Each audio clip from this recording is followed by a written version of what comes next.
பதுங்கி பதுங்கி வந்து 10 கோழிகளுக்கு ஸ்பாட்டிலேயே ஸ்கெட்ச்.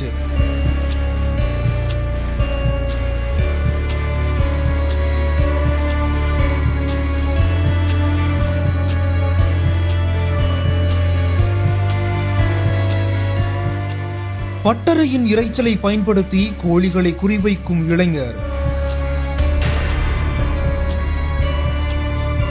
சிசிடிவி மூலம் காவல்துறையில் வசமாக மாட்டிக்கொண்ட களவாணி.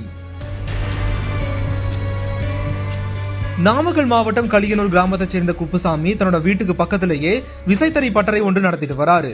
அதோட 20க்கும் மேற்பட்ட நாட்டுக்கோழிகளை வளர்த்து வந்த நிலையில சமீபத்துல ஒரே இரவுல 10க்கும் மேற்பட்ட கோழிகள் காணாமல் போயிருந்திருக்குது.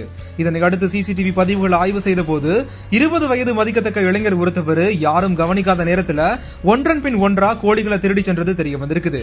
இந்த நிலையில தான் குப்புசாமியின் புகாரின் பேரில பள்ளிப்பாளையம் போலீசார் அந்த வாலிபரை கைது செய்து விசாரித்த போது குற்றத்தை ஒப்புக்கொண்டு திருடப்பட்ட 10 கோழிகள்ல இருந்து 6 கோழிகளை காவல்துறையினர் கிட்ட ஒப்படைச்சிருக்கிறாரு. தொடர்ந்து அந்த இளைஞர் கிட்ட மீதமுள்ள கோழிகள் குறித்து விசாரணை நடந்து வரும் நிலையில மீட்கப்பட்ட கோழிகள் குப்புசாமி கிட்ட ஒப்படைக்கப்பட்டிருக்குது. நள்ளிரவு நேரத்துல நாட்டு கோழிகளை குறிவைத்து இளைஞர் திருடி சென்ற சம்பவம் அந்த பகுதியில பரபரப்பை ஏற்படுத்தி இருந்திருக்கு.